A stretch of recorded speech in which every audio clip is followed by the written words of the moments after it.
with the crew confirming their visors down, we should see the final approach resume. Dragon on the big list, we are inbound from approach 2. Copy inbound. Mission copy.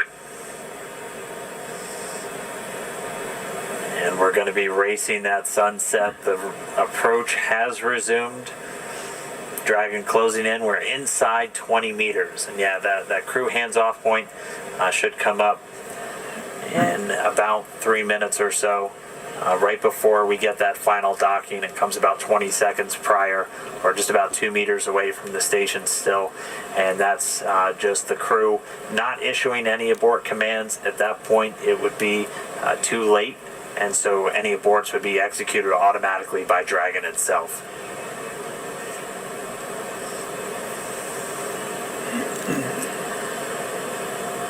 So we're closing in at less than 1/10 of a meter per second at this point. You can see the service section Draco is just doing all these very small, minor attitude corrections. Really, the autonomous docking system at work, making sure that the vestibule and the self-capture system is lined up with IDA2. It's the International Docking Adapter. So I'm sorry for the poor audio. I lost my mic earlier. I'm going to be going in and out with this video, at least the audio of this video that I'm watching. This is an exciting moment. This is the first American spacecraft that has taken Americans to space in 9 years. So it's a big event for American history. This is the cooperation between Elon Musk's SpaceX and NASA. So again, these are two American astronauts that are about to dock at the the International Space Station. And this is the audio from that. Wow.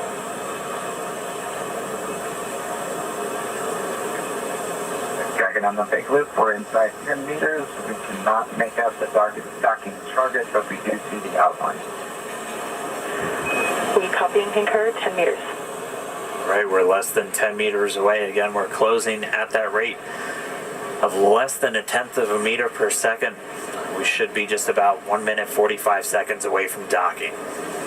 There's a center line camera right in that middle so that you can see where the... Okay, so as you probably heard, they are within 10 meters, about 1 minute and 45 seconds. I'm actually filming this live.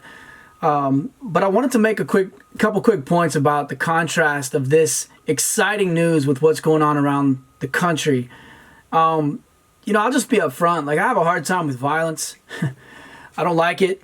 It's tough to watch. But as I'm forcing myself to go through some of these news articles about the riots that are occurring across the country, it's sad, it's disturbing, and it's concerning because, you know, despite who's right and who's wrong and what the issues are, the results of these riots, and again, these are riots, not again, but let me go ahead and explain.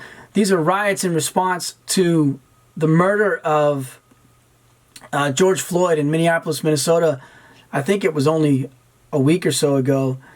And it was a horrible event. It was caught on video. And in my opinion, there's no way that a fair jury is not going to convict at least the officer who actually had his knee on George Floyd's neck to jail time for, at the very least, manslaughter. The other 2 or 3 officers that were involved, in my opinion, also appear to be guilty as well and should get jail time of some kind. But again, this is up to a jury to decide. But the video is very damning, and it's a horrible thing to watch. But despite all of that, and despite what the issues of race in this country may be, just to make some comments about the riots themselves, there is undoubtedly many variables at play and many influences that are involved in these riots.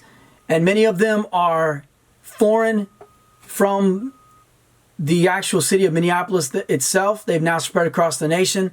And so what I'm saying is there's a lot of outside influences that are going to take advantage of this event for their own political and social reasons. I'm going to go back to the live video of the docking at the International Space Station audio for just one moment. Hard capture.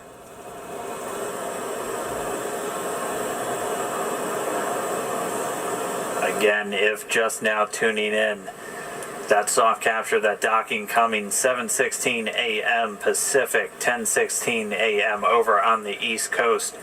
Dragon and the International Space Station were flying 262 statute miles right over the border between northern China and Mongolia. So that soft capture ring now going to retract. It's one more step on the way to docking complete. Yeah, please get on board. Yeah, and so the next step here is once the soft capture ring is retracted, there are 12 latches that we refer to as hard capture latches. Those are what will really create that pressure tight seal between the Dragon spacecraft and the International Space Station. Okay, pretty exciting. Again, they're in the middle of docking at the International Space Station. They've made what they call a soft capture, where the spacecraft has attached to the International Space Station with, I believe, some sort of a flexible vestibule. And they're going to commence their hard capture, where they make an airtight seal very shortly. It appears that everything is operating as expected with no anomalies, which is a good thing. But anyway, back to the events that are occurring around the nation. It's horrible to look at these news headlines of people that are being attacked, being murdered, cars and buildings and police stations that are being burned. I mean, it's really quite surreal. And then, of course, the media is going to get involved. They're going to make their comments. And most of those comments, in my opinion, are just going to be, they're going to be either naive, one-sided, or just inflammatory. And nothing good is going to come of these riots, as far as I interpret.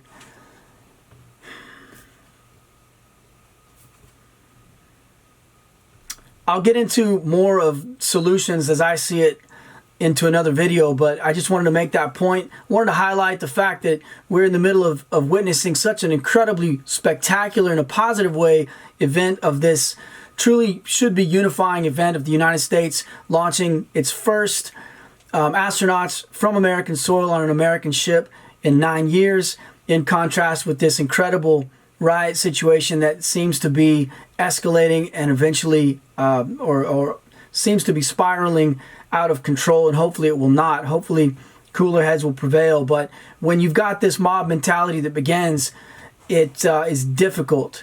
It's difficult to get people to step outside of and to really recognize that these events are not going to produce the result that I would imagine the rioters would like to see happen, in that there will be a change in policy, a change in attitude. Ultimately, all these riots are going to do is cause a lot of harm to the rioters, a lot of harm to the victims, the business owners, the law enforcement that has to now decide how the appropriate use of force. And unfortunately, it's not going to create a positive image for those who are wanting justice, because of some of the things that we're witnessing, the incredible violence that these rioters are committing against innocents and also against law enforcement that is stuck in the middle. I don't think in any way is going to put these rioters in a positive light nationwide. And ultimately, it's not going to improve the situation. It's only going to, I think, label them and put them in a real horrible perspective with the rest of the nation, and make it very difficult for them to make a case for racial equality and a change in policy and a change in attitude in the society. But we'll get into that more later.